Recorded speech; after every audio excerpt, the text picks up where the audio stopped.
wabarakatuh. Waalaikumsalam warahmatullahi wabarakatuh.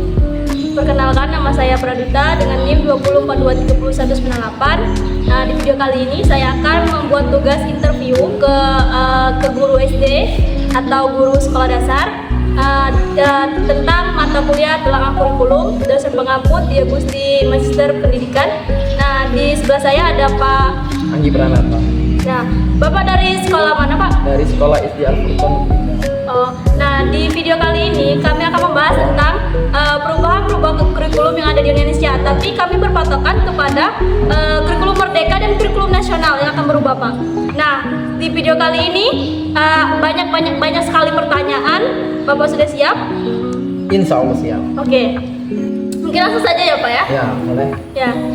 Bagaimana? Apakah Bapak memahami tentang kurikulum Merdeka? Kalau untuk kurikulum Merdeka kurang lebih paham lah sedikit. Oh, Karena masih baru di SD Al-Furqan. Ya, karena baru lah ya, Pak ya. Nah, di sini ada juga dan perubahan kurikulum nasional, Pak. Apa Bapak sudah paham itu? Kalau untuk kurikulum nasional mungkin baru dengar, Bu. Soalnya kami juga baru menerapkan kurikulum Merdeka. Jadi belum tahu kalau untuk kurikulum nasional. Oh, jadi berarti kurikulum Merdeka di sekolah sini atau Bapak yang memahami memang sudah ada kurikulumnya, cuman kurang mendalami, seperti itu, Pak? Baru kurang lebih 1 tahun. Oh, Ya, kalau untuk kurikulum Merdeka. ya karena baru juga ya, Pak ya. Kalau kurikulum nasional nih mungkin belum ada informasi terlebih dalam ya, Pak. Belum tahu ya. Nah, bagaimana sih Pak pandangan Bapak tentang kurikulum Merdeka ini, atau bagus diterapkan atau tidak sih, Pak? Kurikulum Merdeka itu, Bu, kalau menurut saya sangat bagus karena yang pertama itu dia ada proyek P5, yang mana proyek P5 itu sangat dibutuhkan kalau untuk anak-anak SD, Bu, terutama untuk anak-anak SD, karena itu menarik minat belajar siswa, Bu. Contohnya nih seperti marketing, yaitu kan. Nah, pemanfaatan sampah plastik itu kalau proyek P5-nya temanya gaya hidup berkelanjutan. Nah, itu bisa terus. Contoh sampah plastik kan bisa kita manfaatin buat kerajinan seperti itu kan. Nah, mungkin itu, Bu, salah satunya. Nah, ada lagi? Perbedaan antara yang mendasar ada Bapak rasakan dari implementasi dari kurikulum 13 dan kurikulum Merdeka itu bagaimana sih, Pak, Perubahannya? Kalau menurut saya kalau untuk kurikulum Merdeka itu ya anak-anak lebih merdeka, Bu.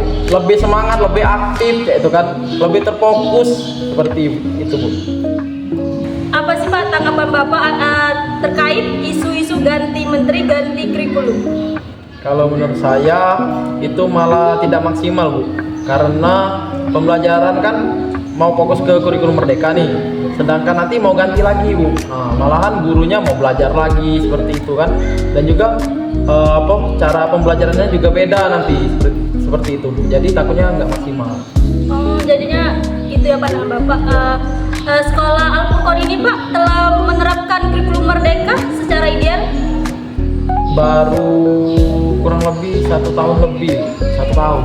Jadi kami ini masih baru mulai memahami tentang kurikulum Merdeka ini. Tapi kalau mau ganti lagi nanti belajar lagi seperti itu kan. Iya, Padahal mau maksimalin kurikulum Merdeka. Sebenarnya kurikulum Merdeka ini kan sudah sangat bagus, Bu. Sudah ada proyek kelimanya gitu.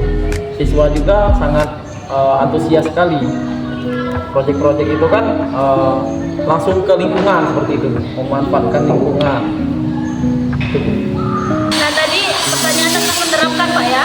Nah, sekarang tema apa yang paling Bapak sering dipilihkan dalam implementasi P5 dalam kurikulum Merdeka itu? Kalau untuk tema itu yang sering digunakan gaya hidup berkelanjutan sama kearifan lokal.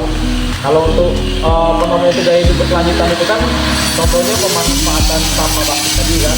Kalau untuk kearifan lokal itu contoh marketing itu jual kue-kue tradisional. Nah, ini kita membahas tentang kurikulum Merdeka ya, Pak ya. Nah, Bapak pernah tidak atau pernah mengikuti pelatihan kurikulum Merdeka? Kalau untuk pelatihan kurikulum Merdeka itu saya pernah mengikutinya di SD 36 bersama guru-guru lain yang ada di Kota Tunggal. Dan yang kedua itu saya pernah mengikuti pelatihannya di SD Putra Putri Bangsa. Berapa kali itu, Pak?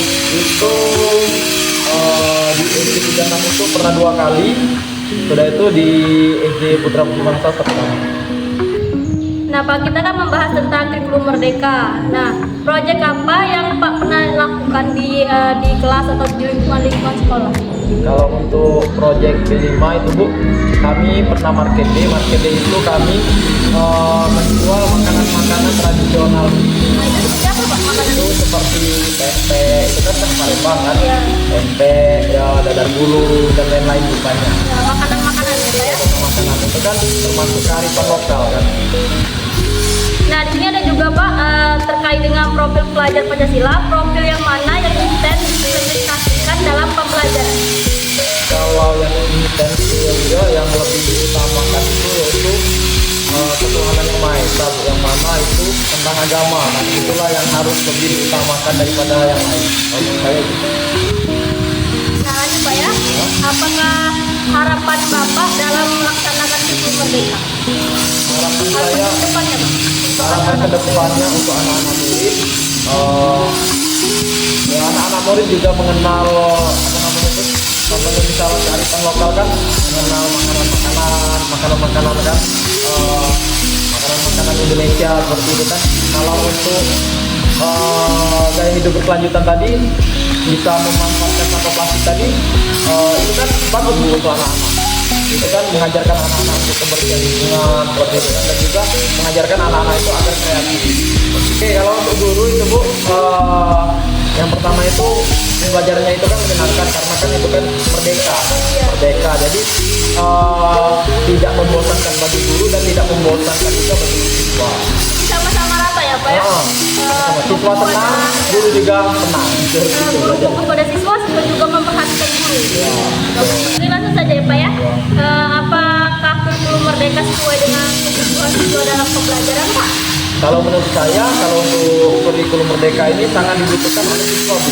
Yang mana kurikulum merdeka ini kan banyak proyek-proyek yang akan yang buat pembelajaran itu menjadi menyenangkan dan seru. Nah, seperti apa contoh-contohnya itu Pak? Contohnya seperti praktek market day itu kan anak-anak langsung jualan sama masyarakat yang ada di sekitar sekolah seperti itu. Jadi itu kalau untuk yang gaya hidup berkelanjutan tadi anak-anak kan lebih seru itu. Apa namanya tuh membuat kerajinan-kerajinan dari sampah plastik itu. Seperti seni-seni tari itu Pak, itu kan kebutuhan mereka juga. Kalau untuk seni tari itu mungkin itu juga pembelajaran yang sangat disenangkan oleh siswa-siswa. Bagaimana sih Pak interaksi antara guru dan siswa dalam implementasi kurikulum merdeka, atau lebih dekat atau lebih mandiri atau lebih ke apa tuh percaya diri Pak? Kalau menurut saya, kalau untuk interaksi guru dengan siswa itu Bu, dengan menggunakan kurikulum merdeka ini mereka lebih erat, lebih pembelajaran lebih menyenangkan, sudah itu siswa itu lebih bahagia pada belajar. Penyampaian guru juga lebih mudah dimengerti oleh siswa. Berarti kalau secara langsung Pak ya kita di sini membahas tentang kurikulum merdeka, pandangan saya dalam kurikulum merdeka sangat bagus kalau diterapkan ya Pak ya. Bagus, itu bisa dimaksimalkan. Ya. Apalagi kalau gurunya sudah sangat paham tentang kurikulum merdeka dan siswanya juga semangat untuk belajar. Lebih bisa lagi ya Pak ya, guru mendorong siswa dan siswa sangat bahagia, sangat senang lah Pak Jadi ya. otomatis kan pembelajaran itu akan sampai pada siswa. Langsung saja Pak ya, pesan-pesan atau motivasi yang dapat diberikan kepada mahasiswa atau calon guru Pak. Ya, kalau menurut saya sedikit pesan dari saya, kalau untuk mahasiswa lebih semangat lagi untuk memahami kurikulum agar kedepannya nanti bisa lebih baik lagi dalam mengajar siswa di maupun di sekolah yang lainnya. Gitu. Baik, terima kasih Pak ya, itulah tadi video kami tentang interview kami. Mungkin itu saja kami akhiri.